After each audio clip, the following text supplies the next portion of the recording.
하나님으로부터 받는데 실패했기 때문에 이웃에 도저히 줄 수가 없는 것입니다. 자, 그러다 보니까 어떻게 됐냐? 짐승같이 돼버리는 거예요. 짐승같이 돼가지고 어떻게 돼요? 똑같이 이 세상 사람들하고 거룩하지 못한 것이에요. 이게 뭡니까? 예수 믿는다 그러면서 거룩하지 못하는 것이에요. 우리가 바로 이것이 성화에 실패한 것입니다. 거룩하게 변화되는 이 성화에 실패한 것이다. 즉 거룩하지 못한다는 것은 뭐 성화에 실패했다는 건 뭐예요? 세상과 구별되지 않냐고 세상 사람과 똑같이 나밖에 모르고 내 배를 채우려고 그러고 왕들도 뭐예요? 자기의 성욕과 자기의 물질적인 욕구와 이 왕이라고 하는 이 호화로움 이런 것만을 누리고 착취하려고 했다는 거예요. 이러기 때문에 망한 것입니다. 자, 왜 여러분 사람이 짐승하고 다른 게 뭐냐? 짐승은 뭐야? 나밖에 모르는 거예요. 그래서 짐승은 받는 것밖에 모릅니다. 자기만 먹어야 됩니다. 그래서 발톱이 어떻게 됐어요? 요렇게 되죠. 그렇죠? 짐승의 발톱이 요렇게 된 이유는 뭐예요? 확 잡아 당겨서 내가 먹어야 돼. 짐승은 절대로 모르기 때문에 주는 기쁨이라는 것을 가질 수 없습니다. 짐승은 절대 줄 수가 없어요. 짐승은 뭐예요? 그냥 끌어서 당겨서 내가 먹어야 돼. 사탄은 우리에게 뭐예요? 끊임없이 짐승화. 사탄은 끊임없이 사람을 짐승으로 만드는 것입니다. 그래서 내 거 먹게 끌어버려. 근데 사람은 발톱을 이렇게 안 주신 거예요. 왜? 주라고 이렇게 펴게 주잖아요. 짐승은 절대 이렇게 못해. 짐승은 이렇게밖에 못해요. 사람은 이렇게 할 수 있다 이 말이야. 여러분 이게 하나님의 사랑인 것입니다. 그렇기 때문에 이건 주는 것이 축복인 것입니다. 주는 것이 정말 축복이다. 그래서 이 주지 못했을 때 이들이 실패했다. 자, 주지 못하면 어떻게 되느냐? 나밖에 모르고 내 것 받아치고 나만 축복받았어. 여러분 새벽기도 뭐하냐? 그래요. 막 축복 달라고 그래요. 그래갖고 이거 나만 축복받고 우리 가족만 축복받으면 뭐하겠어요? 예? 그렇게 되면 뭡니까? 이 이스라엘 백성이 망한 이유가 거기서 나왔다. 그게 뭐예요? 더 이상 하나님 나라의 의의 도구도 아니요. 하나님 나라의 의라는 건 뭐예요? 받아서 흘리는 것 축복의 통로라고 했어요. 하나님 나라의 의의 도구도 아니요. 하나님의 귀 쓰는 그릇도 아니다. 여러분 이렇게 돼버리면 어떻게 되냐? 여러분 교회 아무리 열심히 다니고 기도해가지고 말이죠. 뭐 좋은 거 많이 받았다. 그러나 절 주지 않으면 어떻게 되냐? 축복의 통로가 되지 못하면요. 이것은 뭐냐? 이스라엘 백성 같이 뭐예요? 이 귀 쓰는 그릇도 아니요. 하나님의 의의 도구도 아닌 그릇. 하나님이 깨버리는 것입니다. 이것이 이스라엘의 멸망의 원인이요. 이들이 포로로 망유였다. 여러분 그렇기 때문에 우리 예수 믿는 사람은 분명히 지금 그런 걸 저희에게 왜 이런 메시지를 성경을 이렇게 길게 써놨냐 말이에요. 이것이 우리 예수를 믿는 성도들에게 이거 알려주려고 말이죠. 자, 그래서 이들은 깨어졌지만 그러나 하나님은 뭡니까? 이 그릇을 깨되 반드시 그루터기는 남겨두신다 하는 것입니다. 그렇죠? 이게 하나님의 사랑이다. 하나님은 끊임없이 우리에게 기회를 줘. 우리를 깨시되 완전히 박살내버리지 않는다는 것입니다. 그렇죠? 창세기 처음 아담 때부터 가인 때부터 계속 내려오지만 말이야. 하나님은 벌을 주시되 완전히 죽여버리지 않고 그루터기 남겨놓으심으로 말미암아 또 회복할 수 있는 이 깨어진 부분을 다시 회복할. 도저히 우리 생각에는 이 깨어진 것이 어떻게 생길까? 다시 살아난다 이 말이죠. 그죠? 살리시는 하나님이. 그래서 그루터기를 남기시다. 그렇기 때문에 예레미야는 이렇게 망할 거를 예언했지만 망할 거를 눈으로 보고 체험하게 되지만 소망의 약속을 한 것입니다. 포로로 끌려갔지만 70년 만에 포로에서 다시 예루살렘으로 귀환할 것이라는 놀라운 사실을 예레미야가 선포하는 것입니다. 그렇기 때문에 이들의 죄의 결과는 바벨론에 가서 70년간 포로 생활하는 것이다. 그러나 그 후에는 반드시 예루살렘으로 돌려보낼 것이라고 하는 이 소망의 약속을 합니다. 자, 그러면서 그야말로 진짜 이 새 소망의 약속을 또 다시 한번 하는데 이 중요한 약속이 뭐냐? 이것이 예레미야 31장 31절에서 33절의 말씀이죠. 내가 이스라엘 집과 유다의 집에 새 언약을 세우리니 내가 너희 열조를 손을 붙잡고 애국에서 나온 그날에 너희 그들과 세웠던 그 언약과 다르니 그랬습니다. 이 언약이 뭐였습니까? 돌판에 새겨준 언약이었습니다. 이것은 그들이 버렸습니다. 이제 내가 너희에게 줄 새 언약은 내가 내 법을 너희 마음 속에 두고 너희 in your heart, 너희 마음 속에 둘 것이다. 내가 내 말을 너희 가슴에 새겨 줄 것이다. 자, 이 새 소망의 새 언약의 약속이라고 하는 것은 지난번도 제가 이 개요를 할 때, 구조할 때 설명드렸지만 이것은 새로운 율법의 말씀을 주겠다는 것이 아니라는 것입니다. 그래서 새로운 말씀 자체가 새 것을 주는 것이 아니라 주님은 뭐라고 그랬어요? 내가 율법을 폐하는 것이 아니라 율법을 완성하러 왔다. 이미 구약에 주신 이 말씀, 이것을 완성하는 것입니다. 그렇게 완성한다는 것은 무슨 얘기냐? 이 새 언약을 주신다는, 왜 가슴에 새겨주겠다는 것이냐? 왜 우리 속에 준 것이냐? 이것이 바로 성령으로 말미암아, 이 성령으로 말미암아 이제 이 말씀을 이미 우리에게 주신 그 말, 구약에서부터 쭉 내려온 그 말씀을 지킬 수 있는 우리에게 성령의 감동으로 말미암아, 이 감동으로 말미암아 이 말씀을 지킬 수 있는 능력과, 지킬 수 있는 능력과 지혜를 우리에게 약속하셨다는 것입니다. 그렇기 때문에 하나님께서는 우리에게 이 성령을 보내주셔서 성령의 감동으로 말미암아 이 말씀을 지킬 수 있는, 말씀대로 움직일 수 있는 이 능력과 지혜를 약속하신 것, 이것이 바로 새 언약을 주시겠다는 약속이다. 자, 그렇기 때문에 이제 나라는, 이스라엘이라는 나라는 완전히 북이스라엘과 남유다가 완전히 멸망하게 됐지만, 이제 드디어 그 하나님은 뭡니까? 우리가 이 말씀을, 이스라엘 백성들의 말씀을 지키지 못했지만 이 말씀을 지킬 수 있도록 이제 예수님의 십자가와 부활로 말미암아 성령을, 그 예수의 이름으로 아버지께서 보내주시라는 그 보혜사 성령, 그 보혜사 성령으로 말미암아 이 말씀을 지킬 수 있는 능력과 지혜를 우리에게 허락하셨다 하는 것입니다. 이것이 바로 예레미야를 통한 약속이다.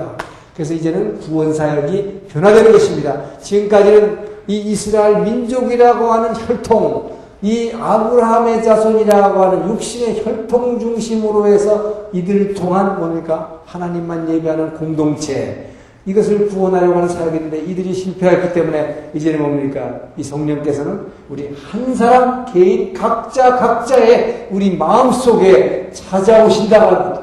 이것이 새 언약의 약속인 것입니다. 그렇기 때문에 우리는 바로 예수 믿고 아멘하고 우리가 구원의 이 뭡니까? 우리 주 예수로 말미암아 구원을 입으로 시인하고 고백할 때 그 주님께서 여러분 우리 각자에게 한 사람 한 사람의 심령 가운데 찾아오신다는 것입니다. 자, 그래서 우리는 각자 한 사람 한 사람의 구원을 얻지만, 그러나 그렇다고 해서 한 사람의 구원으로서 끝나는 것이 아니다. 이것이 뭡니까? 교회라고 하는 우리를 이루어야 된다는 약속입니다. 그렇기 때문에 우리는 늘 We are being built together in Jesus Christ. 여러분은 혼자 구원받은 것 같지만 절대로 혼자서는 구원받지 못하는 거예요. 여러분의 우리가 거룩하게 변화되어 가는 것은 성화의 과정은 이 성화의 구원을 이루어나가려면 우리는 늘 뭡니까? 교회를 이루어드리라는 것입니다. 그래서 주님께서는 우리에게 너희는 지체라! 이 지체가 건물마다 연결하여 성전을 이루어가야 되는 것입니다. 그렇기 때문에 우리는 날마다 그리스도 안에서 함께 지어져 가야 되는 것입니다. 그래서 우리는 함께 모여야 하는 것입니다. 그래서 함께 모여 예배드려야 하는 것입니다. 혼자 있어서는 안 됩니다. 이것이 이제 나중에 포로 시대의 이 결과에서도 나오게 되는 이 회당 예배라는 것도 이제 그렇게 나오게 되는데, 자, 이렇게 포로 생활을 예언했는데, 그러면 실제 포로로 그래서 끌려간다고 그랬는데 실제로 이제 포로로 끌려갔죠. 나라가 망했어요. 예레미야는 이 바벨론이 침략해 가서 예루살렘 성이 불타고 성전이 파괴되는 모습을 눈으로 다 보게 됐습니다.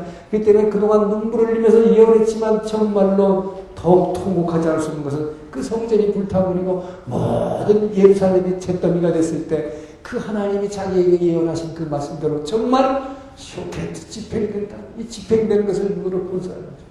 자, 그러면서 이 예레미야는 이 애굽으로 끌려가게 되는데 바벨론으로 끌려가지 않고 다른 집단에서 애굽으로 끌려가게 됩니다. 이들이 망하는 걸 보게 되는데 실제로 그러면 이들이 포로로 끌려가서 포로의 실상이 어땠는가? 자, 포로로 끌려가서 이들의 삶이 어떻겠는가 하는 것입니다. 이들이 포로로 들어갔을 때의 삶은 사실은 이것은 이 정신적 고통이었다. 여러분, 이스라엘 백성들은요, 사실 이 육체적인 고통은 충분히 겪었어요. 얼마나 많이 겪었습니까? 처음에 뭐예요? 애굽에 가서 노예 생활 400년 하는 동안에 얼마나 고통스러웠습니까? 그러고 나서 왜 광야 생활하고 나서 이 땅에 이제 들어갔을 때 40년 광야 생활도 물론 고통스럽지만 이 땅에 들어가서 이제 정복하고 나서 사사시대가 시작됐죠. 사사시대 내내 어떻게 했다랬어요? 죄의 악순환을 통해서 항상 하나님이 이방 민족을 동원해서 이들의 죄를 심판하고 이들을 갖다가 이들이 하나님의 말씀에서 벗어난 데 대해서 이들의 대가를 치르게 하셨던 것이 얼마나 고통스러웠냐면. 자, 그리고 나서 왕을 달라 해서 왕정시대, 단일 왕국, 분열 왕국 시대 내내 어떻게 했어요? 끊임없이 외세 침략을 통해서 고통받았습니다.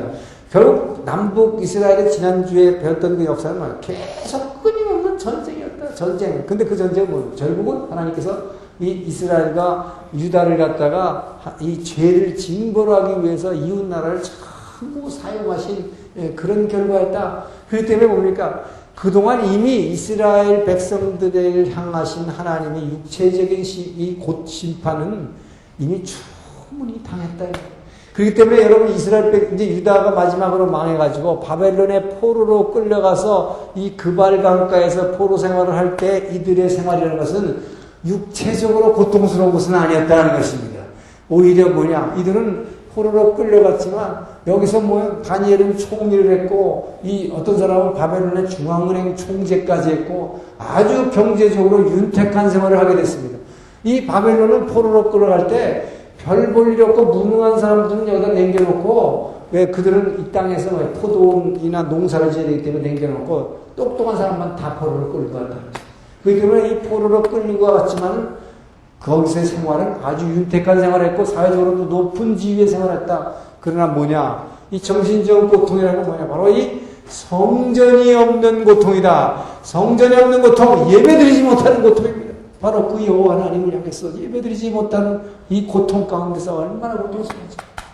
이것이 이 시편 137편을 보십시오. 시편 137편을 찾아보면 이 포로 생활할 때 이들이 얼마나 그 성전을 그리워하는 그 마음이 이 안에 곁들여 있어요. 이들이 수금을 이 그발 강가에서 나무 위에 걸어놓고 하나님을 찬양하지 못해가지고 성전이 없어가지고 정말 이 찬양해야 될 사람이 말이요 찬양해야 할 악기를 갖다가 나무에 걸어놓고서 그 성전을 향해서 그 안타까워하는 그 심정을 이 시편 137편 표현하고 있습니다.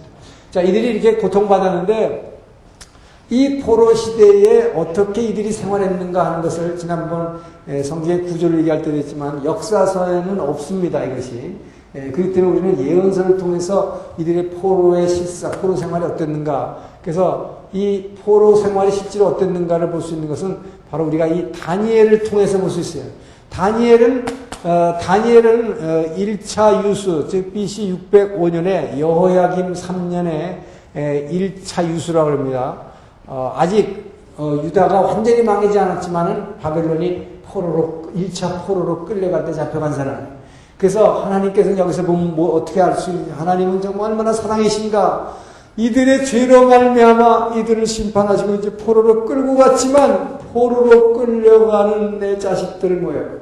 그 하나님이 함께 따라가셨다는 것을 이것이 하나님의 은혜입니다. 포로로 끌려가니까 심판이 이들을 갖다가 이 그릇을 깨버렸지만 뭐예요? 그루터기를 남겨두시고 그 그루터기와 함께 행동하셨다는 것입니다. 그들과 함께 행하시면서 뭐예요? 이 다니엘과 함께 하신 하나님. 자, 이 다니엘과 함께 하신 하나님을 통해서 이 포로 시대 때 실상을 어디에서 나타내느냐? 이 다니엘서는 두 파트로 되어 있습니다. 그래서 다니엘서는 다니엘 1장에서 6장까지, 그 다음에 마지막 7장에서 12장까지로 나누는데 완전히 구조가 달라요. 그래서 앞에 다니엘 1장에서 6장까지가 이것이 바로 이 예배하는 자의 승리입니다. 예배하는 자의 승리. 예배하는 자, 즉 기도하는 자의 승리. 다니엘은 하루에 3번씩 날마다 어김없이 예배했다. 예루살렘, 늘 그 방의 창문을 예루살렘 쪽을 향해서 이 바벨론은 여기서 포로 생활하면서 이 예루살렘 성전이 있는 곳을 향해서 창을 열어놓고 달마다 무릎 꿇고 엎드려서 간절히 기도하고 예배드리는 사람이었다. 자, 그래서 이 예배드리는 자에게 하나님께서 많은 축복을 주셨는데 이 다니엘은 처음에 어떻게 했느냐? 이 믿음의 사람의 이 표시를 갖다가 이렇게 했습니다. 처음에 이 채식을 요구했다고 되어 있죠. 여러분, 이 여기에 끌려간 포로들 중에는 젊은이들이 아주 유능한 사람들이 이 포로로 끌려갔습니다. 그런데 이 포로가 끌려가고 뭐 삽질하고 노동시키는 게 아니라 어떻게 했어요? 오히려 요즘으로 말하면 청와대 비서관으로 양성하기 위해서 궁중에서 좋은 기름진 음식을 주고 포도주를 주면서 왕궁에서 생활하는 이 훈련을 가르쳤을 때 이 다니엘과 그 친구들은 뭐예요? 그 기름진 음식과 포도주를 거절하고 채식을 요구하게 되는 것입니다. 이것은 뭐냐? 바로 그 기름진 음식들이 전부 뭐냐? 이게 우상에 바친 음식이기 때문입니다. 이 우상에 바친 음식을 피하기 위해서 채식을 요구하게 되는 것입니다. 여기서 여러분 분명히 알아야 되는 것은 믿음이라는 건 뭐냐? 믿음이라고 하는 것은요, 이 믿음이라고 하는 것은 하나님의 것을 절대로 다 해주는, 제가 계속 강의 중에 일반 때 여러분들이 설명하는 게 있어요. 하나님의 절대적 주권이라고 하는 것은 우리가 예수 믿고 구원받을 그때까지다. 그때는 하나님께서 다 해주시는 거예요. 거의 99.9% 우리가 한 것은 아멘 한 것밖에 없다. 영접하는 거. 영접하는 자, 곧 그 이름을 믿는 자에게는 자녀가 되는 권세를 주셨기 때문에. 그러나 우리가 이제 믿고 난 다음부터 거룩하게 변화되는 과정에서는 뭐예요? 우리의 의지의 결단이 필요하다고 했어요. 이 의지의 결단, 이것을 믿음이라고 하는 것입니다. 그래서 다니엘을 왜 믿음의 사람에게 포로에 끌려갔는데 여러분, 하나님께서 이렇게 하라고 한 거 아니에요. 누가 한 겁니까? 다니엘이 뭡니까? 다니엘이 이제 나는 절대로 우상에 바친 음식은 먹지 않겠다고 의지적인 결단을 한 것입니다. 근데 이건 말이 그렇죠. 포로로 끌려간 작자들이 생각을 해보세요. 여러분, 이게 그냥 성경을 읽을 때 보면 아무것도 아닌 사실 같지만 이건 굉장한 결심을 한 것입니다. 난 죽으면 죽으리라는 것입니다. 아니, 포로로 끌려온 젊은 것들이 글쎄 남의 나라에서 지금 포로로 끌려간 자들이 음식을 주는데 이거 안 먹겠다? 더구나 이게 좋은 음식을 주는데 거절한다? 이건 뭐 죽음을 각오하는 거예요. 왜요? 그 하나님께만 의지하기 위해서 바로 우상을 숭배하지 말라는 그 십계명을 지키기 하기 위해서 자기의 의지적 결단한 것입니다. 이런 의지적 결단을 믿음이라는 것입니다. 믿음의 사람은 그렇기 때문에 결단하는 것입니다. 이것을 하나님이 다 알아서 이제 포로로 끌려갔으니까 거기서 하나님이 뭐 다 알아서 다 해주시지, 그게 아니었다는 것입니다. 그렇게 했을 때 뭡니까? 이 채식을 한 열흘간 하고 나니까 오히려 다른 사람들보다 더 얼굴에 광채가 났고 얼굴이 좋았다고 그랬어요. 자, 이런 것이 하나님이 도우시는 것입니다. 그렇기 때문에 우리가 의지적으로 결단할 때에 그때에 그분이 도우시고 축복하셔서 그분의 인재가 드러나게 되는 것. 이것이 바로 믿는 자를 통해서 하나님께서 나타내신 축복이다 하는 것입니다. 그렇기 때문에 안 믿는 사람들에게도 야, 저 사람 진짜구나. 이게 된다 이 말이에요. 자, 그리고 나서 우상의 꿈을 해석해 주죠. 자, 우상의 꿈을 해석해 주는 거. 이게 다니엘 2장에 나오는 우상 꿈 해석 있죠. 우상이 섰는데 뭐 위에는 금으로 돼 있고 팔은 뭐 은으로 돼 있고 가슴은 동으로 돼 있고 발은 일부는 철로 돼 있고 일부는 진으로 돼 있다. 이 우상 꿈을 끌고 느부갓네살 왕이 막 그냥 혼비백산해가지고 이 꿈 때문에 늘 고통하다가 이 꿈을 갖다가 해석을 못하니까 다 죽이겠다. 더군다나 뭐예요? 이 자기 꿈 세상에 문제도 안 내주고서 풀라고 하는 사람이 어디냐 이 말이에요. 예?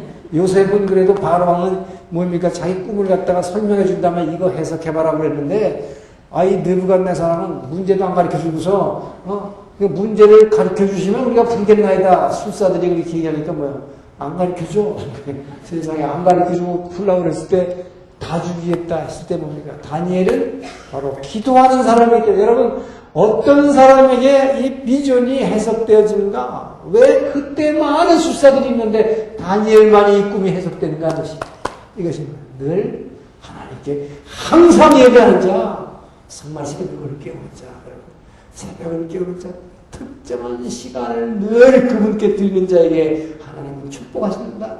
다른 사람들과 다르게 세상과 구별되게 거룩하게 만드시고 그를 통해서 하나님이 자신을 나타내신다. 그래서 이 꿈을 통해서 이 앞으로 이 꿈이 대단한 거죠. 이것이 이제 앞으로 이 나라는 망했지만 이스라엘의 역사는 모두 망했지만 하나님께서 이 땅에 메시아 예수 그리스도를 보내시므로 말미암아 이 땅을 어떻게 이 온 세계에 복음을 전파하고 변화시킬 것인가 하는 이 앞으로의 역사가 어떻게 변천될 것인가 하는 것을 이 우상 꿈을 통해서 다 말씀하십니다. 나라가 이 바벨론을 망할 것이고 그 다음에 은으로 된 나라는 이것은 뭐니까 바사 왕국, 퍼시아가 이제 일어날 것이며, 그러나 바사왕도 망할 것이고, 그 뒤에 이 동으로 된 헬라가 일어설 것이며, 그러나 가장 센 철로 된 나라가 등장할 것이 로마가 등장할 것입니다. 로마는 동로마와 서로마로 갈라지기 때문에 일부는 철로 됐고 일부는 진으로 된, 이것을 쭉 이 우상의 이 꿈을 통해서 다니엘 해석을 하게 되죠. 자, 그리고 나서 이 우상 꿈을 해석해 줬을 때 느부갓네살 왕은 굉장히 은혜를 받습니다. 그래서 야, 너 참 대단하다. 내가 믿는 하나님 대단하다. 야, 이 하나님을 인정했다 이 말이에요. 근데 이렇게 하나님을 알았지만 어떻게 합니까, 여러분? 하나님을 안다는 것과 믿는다고 하는 것은 천지차이다는 것입니다. 오늘 많은 사람들이요, 하나님을 알아요. 나도 그 하나님 알아요. 그래서 그 하나님 참 괜찮은 사람이에요. 참 괜찮은 사람인데, 여러분, 예수를 전할 때 예수 비난하는 사람 봤어요? 한 명도 없어요. 예수 믿는 것들이 틀려먹었다고 그러지. 예수 비난해서 못 믿겠다는 사람은 이 세상에 한 명도 없다. 그런데 뭐예요? 그 하나님을 알고 그 예수를 알지만 믿지 않는다는 것입니다. 믿는다는 건 뭐예요? 내 인생을 그분께 드리는 것입니다. 이것은 어려운 것이다 이 말이에요. 자, 그렇기 때문에 이 느부갓네살 왕은 그 하나님이 대단한 걸 알았지만 믿지 않았기 때문에 이 우상을 통해서 자기 바벨론을 망하고 다른 나라가 들어설 걸 많이 알려줬음에도 불구하고 못하니까 이 우상을 제작하잖아요. 오히려 자기 이 느부갓네살 왕이라는 우상을 크게 만들어서 모든 백성들은 거기 절하지 않은 모양. 이게 바로 풀무불이죠. 풀무불에다가 집어던지겠다. 내가 이 신이 되겠다 이거죠. 그래서 이 풀무불 사건이 나오죠. 자, 그럴 때에 바로 우리가 잘 아는 이 사드락, 메삭, 아벳느고라고 하는 이 다니엘의 세 친구, 이 다니엘의 믿음의 세 친구, 이 세 친구는 불 속에 들어갈 때 이전에 뭐라고 그랬어요? 왕이 분명히 얘기했어요. 너희들 나 이외에 다른 나를 상징하는 이 우상에 절하지 않고 다른 신이나 다른 사람에게 절하면 풀무불에 집어넣는다고 해서 내가 던지겠다 할 때 뭐라 했어요? 그러니까 너희는 어떤 걸 선택하겠나 했을 때 이 다니엘의 세 친구의 고백은 뭡니까? 우리의 답은 분명합니다. 우리는 당신에게 절할 것, 당신의 우상에 절하지 않을 것이며 그 여호와 하나님만을 의지할 것입니다. 그 여호와 하나님께서 당신이 우리를 풀무불에 집어넣을지라도 그 하나님께서 우리를 그 불 가운데에서 살려낼 것입니다. 그리 아니하실지라도 우리는 그 여호와 하나님만을 의지하겠습니다. 그리 아니하실지라도. 이게 이들의 믿음의 표시였습니다. 바로 여러분, 그리 아니하실지라도 하는 이 믿음, 이 그리 아니하실지라도 여러분, 이것이 진짜 믿음이에요. 여러분, 오늘날 많은 분들이, 저도 여기도 지금 여러분 많은 분들이 말씀을 듣고 있습니다만 어느 정도까지 이 믿음을 가질 수 있는지는 모르겠어요. 그리 아니하실지라도 이게 진짜 믿음일 것입니다. 근데 여러분, 대개는 뭐라 그래요? 아, 내가 이번에 어디 이 사장으로 올라가야 되는데, 아니면 내가 상무로 올라가야 되는데, 나 상무 시켜주는 거 보니까 하나님 살아계시네요. 이런 부부가 똑같은 얘기가 많았어요. 부인은 좀 오래 믿었다는 사람도 그런 얘기 하더라고요. 이거는 신앙이 아닙니다. 나를 뭘 시켜주니까 하나님이 계신 게 아니라, 하나님은 이미 계시고, 영원히 살아계시고, 내가 어떻게 되든 간에, 그리 아니실지라도 그 하나님 살아계셔서 나의 주인이 되신다. 그분을 의지할 수 있는 것, 이것이 믿음이다 이 말이에요. 근데 우리 사람들은 자꾸 눈에 보이는 어떤 결과를 보고 그 하나님이 계시다 아니다를 내가 자꾸 판단을 하는 것이에요. 자, 그리고 계속해서 이 다니엘의 그 믿음의 부분이 나오는데, 이 벨사살 왕 때 손가락으로 쓴 글씨 사건이 나오죠. 뭐예요? 이 손가락 글씨. 이 손가락 글씨는 뭡니까? 이 벨사살 왕. 이 벨사살 왕이라고 하는 것은 느부갓네살 왕의 아들입니다만은 그 사이에 몇 대째에 걸쳐서 지금 아마 형제들이 계속해서 왕위를 이어받은 것으로 추정이 됩니다만은 이 느부갓네살의 이 왕의 아들인데 5번째 왕이에요. 어쨌든 이 벨사살 왕이 궁중에서 많은 귀인들을 몰려놓고 잔치를 할 때에 저 예루살렘에서 뺏어온, 성전에서 뺏어온 성전에서 쓰이는 모든 그릇들, 기명이라고 해요. 이 금, 은, 동으로 된 그 귀한 하나님께 제사 드릴 때 쓰는 그 그릇을 가지고 뭐예요? 술 처먹었다는 말이에요. 거기다가 세상에 그냥 먹으면 재미없으니까 뭐 할 거 재미있을 거 없나 해가지고 거기다가 술 먹었다고. 자, 그랬을 때 그 밤중에 큰 디너를 만찬을 하고 있는데 이 벽에 횃불을 밝혀놓은 것에 바로 보이는 건너편 하얀 벽에 손가락이 갑자기 나타나서 글씨를 시작하는 거 아니에요? 자, 그 글씨의 내용이 뭐냐? 메네 테겔 이 우바르신. 자, 이렇게 썼을 때 이 글자를 아무도 해석하지 못했을 때 또 다니엘이 이것을 해석하게 되죠. 이게 뭡니까? number, 숫자를 셌다. 그 다음에 이게 measure, 달았다. 저거로 달아봤다. 근데 뭐예요? 우바르신 함량 미달이다. 결국 이 바벨론 왕국, 엄청난 당시의 제국이었고 이 일대를 다 통일한 바벨론이었지만 이것이 엄청나게 오래 갈 것 같지만 불과 한 50년, 60년밖에 못 간 것입니다. 바로 이 벨사살이 성전에서 가져온 그 그릇을 가지고 술 퍼먹은 그날 벨사살 왕의 죽음을 말미암아 바벨론 제국은 끝나게 되는 것입니다. 자, 그래서 이렇게 끝나게 됐고 그리고 나서 다니엘은 뭡니까? 다니엘 보세요. 느부갓네살 왕 때도 총리였고 그 다음에 이 벨사살 왕 때도 총리였고 그리고 이제 나라가 바뀌어서 메대 옆에 있는 바사 이 바벨론 왕국 옆에 있는 게 이게 바사 왕국, 이게 페르시아죠. 이게 페르시아고 이 바사 왕국도 위에는 이 메대 왕국이 있어요. 메대. 그러니까 보십시오. 오늘날의 이라크도 바벨론과 아수르라는 남북 왕국이 있다가 바벨론에서 통일돼서 이라크가 됐듯이 오늘날의 이란도 옛날에는 메대와 바사라는 두 남북 왕국이 있었는데 나중에 이 메대가 처음에 바벨론을 점령하고 나중에 이 메대가 망하고 바사가 이제 메대 바사 해가지고 같이 함께 이 바사가 바벨론을 침공하게 되는데 점령하게 되는데 그래서 이 뭡니까 이 소위 말하는 다리오 이게 소위 말하는 사자굴 사건이에요. 사자굴 우리가 제일 잘 아는 사자굴 사건 이 다리오 왕 때 메대 왕 다리오라 그랬습니다. 이 메대 왕 다리오 여러분 생각해 보세요. 이 다니엘이라는 사람이 얼마나 대단한 사람인가. 다니엘이 대단한 것이 아니라 다니엘이 정말 날마다 무릎 꿇고 예배드리는 사람이고 늘 기도하는 사람이었기 때문에 이 하나님께서 다니엘을 얼마나 높이 쓰셨는가 하는 것입니다. 세상의 정권이 자꾸 바뀌고 왕이 바뀔 때마다 총리되는 건 이해하지만 남의 나라가 통치하는데 말하면 일본이 돌아가지고 일제 통치하는데 거기서도 또 총리시켰으니까 그것도 거기다가 얼마나 신임을 했으면 이 다리오 왕이 바로 이 메대왕 다리오가 뭐랍니까? 자기 왕한테 절하지 않고 다른 신이나 다른 사람에게 절하면 무조건 사자굴에 집어넣겠다는 조서를 이 다른 방백들에 의해서 계략에 의해서 사인을 해줬는데 결국 다니엘이 말이죠. 그럼에도 불구하고 알면서도 불구하고 늘 창을 열어놓고 예루살렘 향해서 그냥 절 예배드리는 것을 봤을 때 이 다리오 왕이 할 수 없이 사자굴에는 쳐넣었지만 이 다리오 왕이 말해 너의 살아계시고 내가 항상 섬기는 그 하나님이 너를 이 사자굴에서 구해낼 것을 내가 믿는다. 여러분 생각해 보세요. 얼마나 이 믿음이라는 것은 이 믿음이라고 하는 건 여러분 그렇기 때문에 자기의 삶을 통해서 날마다 그 믿음을 나타낼 때 주위에 있는 안 믿는 사람들이요 그 사람을 부러워합니다. 그래서 이 삶 가운데에서 그 하나님을 믿는 그 삶이 정말 얼마나 기쁘고 즐거운 삶인가를 주변의 사람들이 보게 되면요. 그 사람들한테 말로 막 전도 안 해도 돼요. 전도할 필요가 없더라고요. 그냥 그 사람들이 스스로 고백을 하는 거예요. 스스로. 그래서 나도 어떻게 하면 그 당신의 하나님을 나도 믿을 수 있느냐.